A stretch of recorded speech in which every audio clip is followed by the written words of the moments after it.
Olá! Reforma da Previdência aprovada em primeiro turno no plenário do Senado mantém as regras atuais para o pagamento de abono salarial. Nós vamos conversar sobre o assunto com a senadora Elisiane Gama, do Cidadania do Maranhão, autora do destaque que permitiu retirar do texto restrições ao pagamento do abono. Seja bem-vinda, senadora. Muito obrigada pela presença.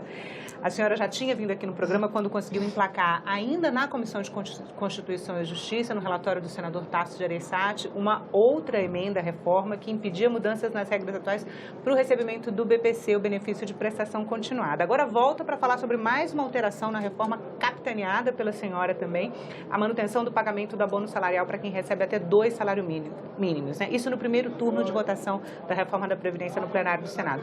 Qual a senhora avalia que é a importância dessa alteração na proposta? Olha, Renata, primeiro eu estou muito feliz. Eu acho que nós tivemos um resultado no final muito importante em relação à reforma da Previdência, né? Como você colocou muito bem. O que nós centramos? Qual foi o objetivo do Cidadania? Foi centrar exatamente em cima daqueles que ganhavam menos, em cima daqueles que estão em situação mais vulnerável. O partido é um partido que sempre defendeu a reforma da Previdência, mas recebeu uma reforma que fosse minimamente justa com esses que ganham menos. Daí nós centramos nisso. Em relação ao BPC, em relação à questão da aposentadoria rural, da pensão para a viúva não ficar menos de um salário mínimo, e tudo isso nós conseguimos avançar ainda na CCJ. Não conseguimos no abono salarial lá, mas viemos para o plenário. E foi assim tão legal, porque no plenário, antes de eu subir na tribuna para fazer a defesa da nossa proposta, eu conversei com vários senadores, não é? E vários senadores já haviam se manifestado antes também, né, do encaminhamento de votação. Na verdade, teve uma primeira votação na CCJ e a diferença lá foi uma diferença até acentuada. Eu acho que houve aí um certo entendimento de alguns de que no plenário também não passaria, né? Mas nós conversamos com todos, eles tivemos o apoio do PMDB, que eu queria deixar muito clara a importância do que foi a fala do senador Eduardo Braga, para que a gente juntasse com vários outros partidos a votação em relação ao abono salarial. E nós tivemos realmente um grande resultado. Por quê? Senador Eduardo Braga, líder do MDB, né, que votou junto com a senhora, e encaminhou, fez um bom encaminhamento. O que acontece? Nós estamos aí trazendo, ou melhor, assegurando um benefício para 13 milhões de brasileiros. São trabalhadores que não ganham muito, ganham 2 salários mínimos, ou seja, não estão em uma situação, mas de nenhum privilégio, ao contrário, eles precisam, na verdade, ter um certo apoio, não é? Uma certa compensação por parte do governo. E o abono salarial, ele é nesse sentido, não é? Então, você recebe aí um salário mínimo por ano, não é? A cada ano trabalhado. Você trabalhou 4 meses, né? Então recebe 4 dozeavos e aí vai, conforme um 14º salário. Isso, né? Seria uma espécie de um 14º salário, muito bem colocado por você. E que, aliás, Renata, não é um dinheiro previdenciário. Esse dinheiro que vem do abono é do FAT, do Fundo de Amparo ao Trabalhador. Ou seja, é uma matéria que nem deveria estar na Previdência, como o BPC não deveria estar. E nós colocamos isso também em plenário, ou seja, foi mais um avanço. Alguém chegou, olha, Elisiane e tal, isso aí deu uma diminuída na economia do governo. Sim, a gente deu uma diminuída para garantir dinheiro para a população mais pobre, a gente deu uma diminuída para garantir o poder de compra e assegurar dessas famílias, ou seja, é um dinheiro que vai ficar na mão de quem? Na mão de quem está numa situação de fato mais vulnerável. O governo calcula que a economia com a reforma, em função da alteração no abono salarial, que o governo deixa de economizar 76 bilhões de reais em 10 anos. É um impacto robusto, senadora. É um impacto robusto, mas é um dinheiro que vai estar na mão de quem? Na mão de quem ganha 2 salários mínimos, não é? Ou seja, a gente não está aqui tirando, ou melhor, a gente não está aqui trazendo nenhum prejuízo para quem ganha, por exemplo, 10 salários mínimos ou 12 salários mínimos, que teve, inclusive, uma progressão em relação a alíquotas nesse sentido. O que nós estamos aqui tratando é de uma família, né, de um trabalhador que ganha R$ 1.900. A gente não pode dizer que quem ganha R$ 1.900 está em situação privilegiada para abrir mão desse pouco recurso em detrimento de um ajuste fiscal brasileiro. Nós precisamos ter o entendimento que o ajuste fiscal ele é extremamente necessário e importante, né? Agora, esse ajuste não poderia jamais acontecer é em cima do peso e da força de quem está numa situação muito vulnerável. Então, eu estou muito feliz, eu acho que foi um resultado importante, eu acho que mitigou muito o impacto da reforma da Previdência, foi uma vitória para o Congresso Nacional, foi uma vitória para o Senado Federal, agora muito mais do que isso, foi uma vitória para os trabalhadores brasileiros, né?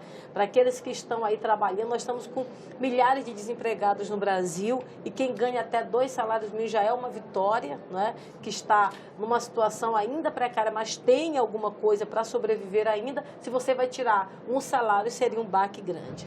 Então, eu acho que foi uma vitória e estou muito feliz. Uma das justificativas apresentadas pelos senadores da base do governo para defender que o abono fosse restrito a trabalhadores que ganham até R$ 1.364, que era essa a proposta, né?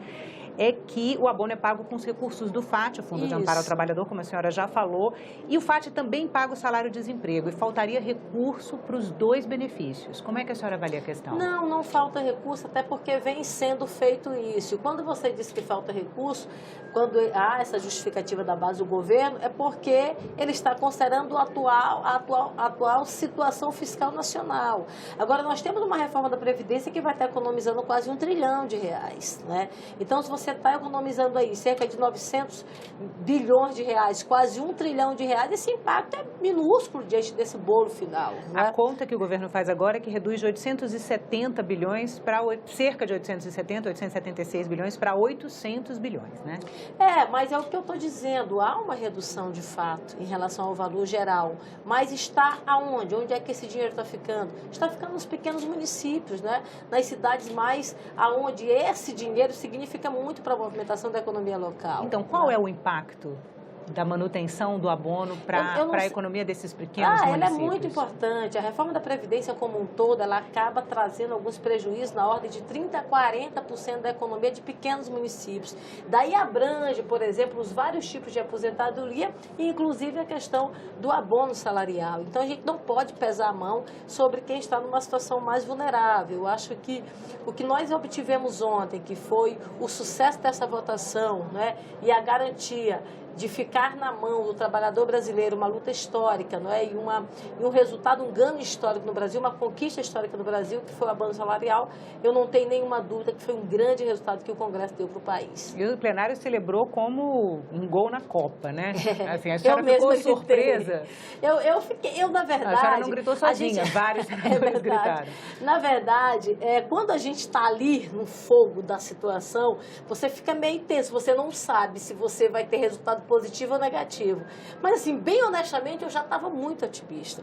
Quando eu comecei a conversar com os senadores individualmente, tentei convencê-los, inclusive alguns a mudar de voto, eu digo, meu Deus, vai dar certo, porque, de repente, você consegue voto de quem tem um partido, que está num partido que tem uma quantidade de outros senadores grande, significa que você vai tendo um efeito aí cascata, não é? Você vai envolvendo outros e mais outros. Então, eu, antes de chegar no plenário, quando teve a derrota, digamos assim, lá na CCJ, que foi inclusive pelo colega Everton, que também tem feito um trabalho importante nessa área, ele não conseguiu o resultado da CCJ, eu fiquei bem desanimada. Eu falei, meu Deus do céu, talvez a gente não consiga em plenário.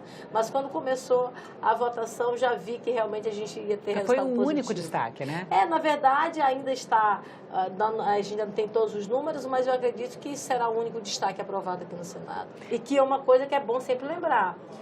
É um destaque que está sendo aprovado e que não volta a proposta para a Câmara, né? Ela é supressiva.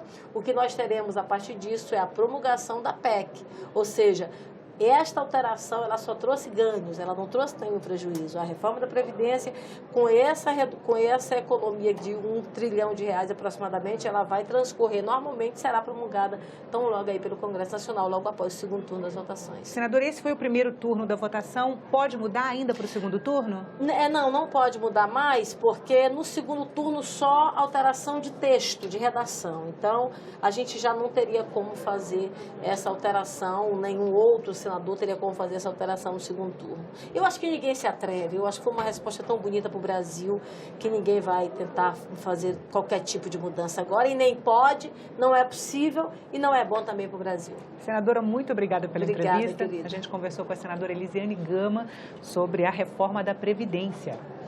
A você que nos acompanhou até agora, muito obrigada pela atenção e até a próxima.